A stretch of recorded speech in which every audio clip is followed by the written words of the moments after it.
What is up, guys? Wolfgang here. So today we're going to be installing a liquid cooler onto my PC. Or so I thought, at least. What is up, guys? Wolfgang here. So today I want to talk about AIOs.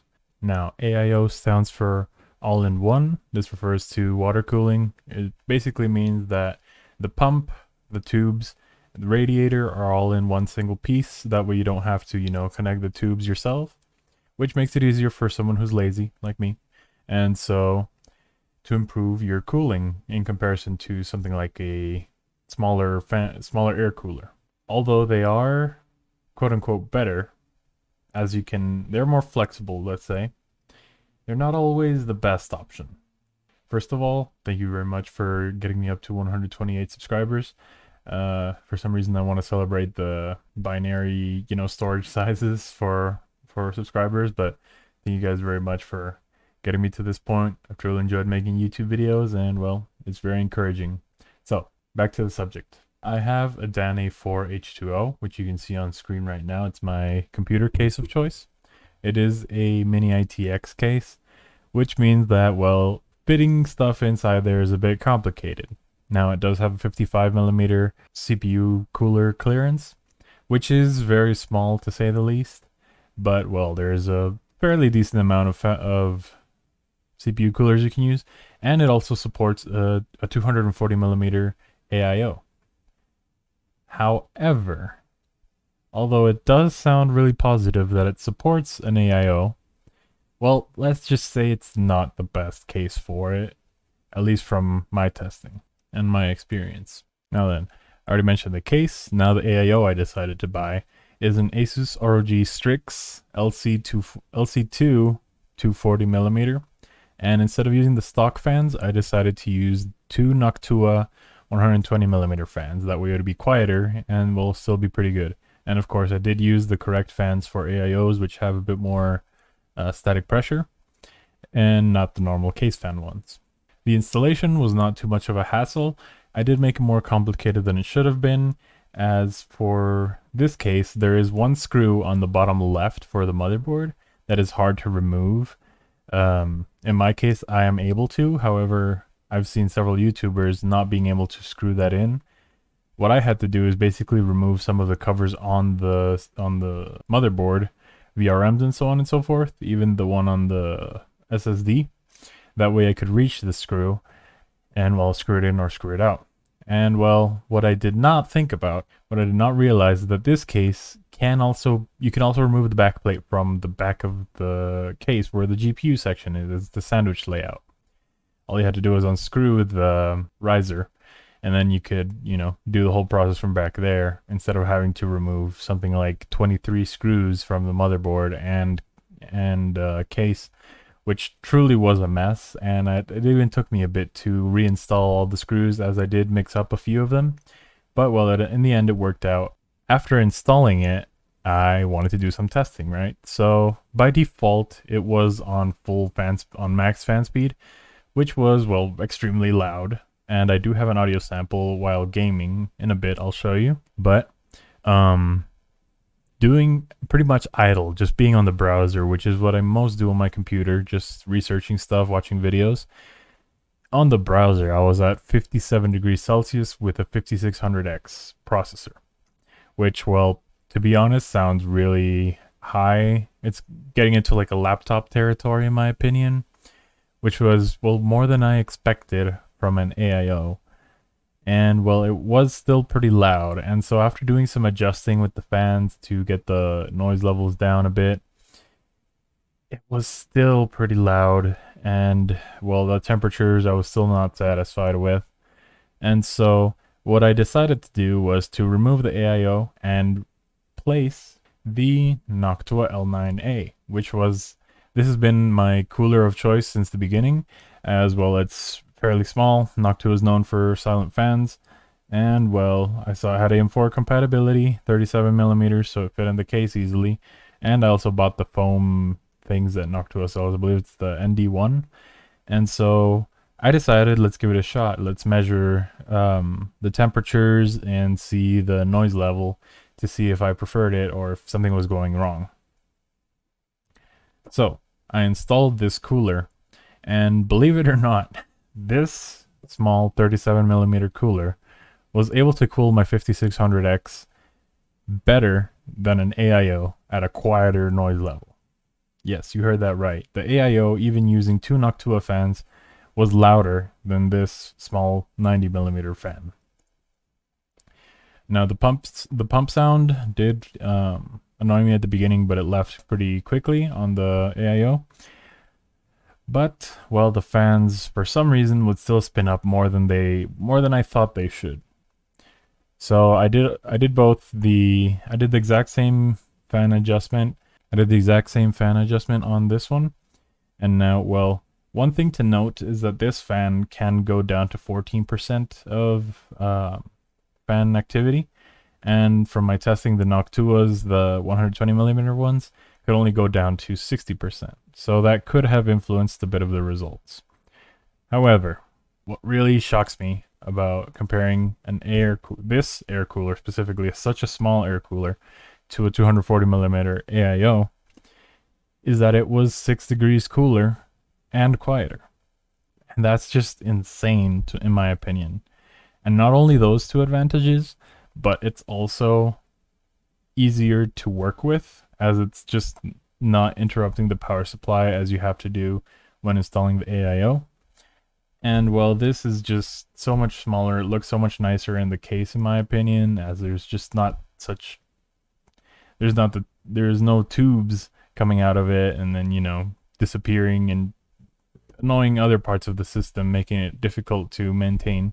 So, yeah, this cooler was the better option than the AIO, which I did not expect. Now, of course, installing a 240mm AIO for a 5600X, 6-core, 65-watt processor is not exactly the greatest idea. Not necessarily that it's a bad one, it's just unnecessary cooling for it. But to see it be hotter and louder just seemed really off to me, and which is why I wanted to make this video. Now I'll be playing the sound samples during gaming. This was playing multiverses after 2 matches each, and I did shut down the PC and let it cool down, and then I turned it back on and did the 2 matches again. Now multiverses might have a little bit of variance in between the matches, but well, I've considered it a fair comparison. So here are the audio samples.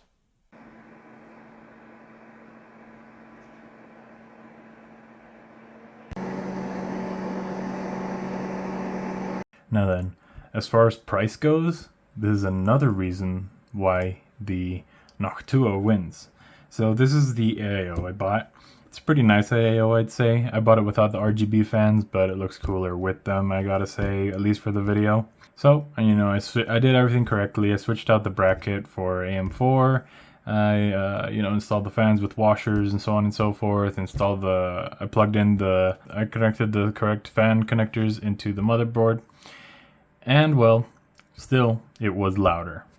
So, well, that was just truly annoying. But now getting more into it, what I was mentioning, as you can see on the Amazon site, the price is $148. Now for an AIO, it is a bit on the pricey side, but I was willing to pay a little bit extra to be able to manage everything inside of Armory Crate, which I have a ASUS motherboard and I want to get an ASUS GPU. And I have some peripherals from ASUS, which in the end just meant it was easier to just get ASUS and, deal with everything. Even though Armory Crate has its flaws, I'd prefer just to use one software to control everything. Now, my issue is this. So this thing costs $148. The Noctua L9A, which is the smaller cooler that I showed you guys, is worth $55. It's pretty much a third of the price, and it's quieter and keeps at least my CPU in this specific case cooler. So it was truly annoying to see that happen. What do I think? I think the problem had to do with the case itself and what I tried to do for tube routing. I believe it's possible that there was some kinkage in the tubes, and kinkage just means that the tube is bent more than it should be, and that can restrict water flow, which can in the end make the fans go higher to try to cool the CPU more. And as much as that may have been the issue, and I could have perhaps fixed it routing it a different way, the truth is I was just not really enthusiastic about it, as I did realize how messy it was in the inside, as you saw in the time-lapse video earlier. And well, for some reason I truly enjoyed to open my case up and see if I can improve anything that's in there. At this point there's nothing, but I like to do that fairly often, and having that in there would restrict how much I have access to things, as well it does even make closing the case more difficult. Now this is for two reasons. First of all, because once you have to remove the power supply to be able to install the AIO, and we'll like route the cables the right way, or route the tubes the right way. And once you're placing it back in place, well, you're basically forcing the AIO tubes more inwards into the case.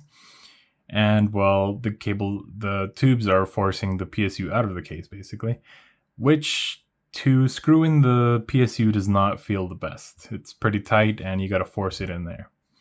And then next up is even on the pump block. So this AIO does have flexible tubes.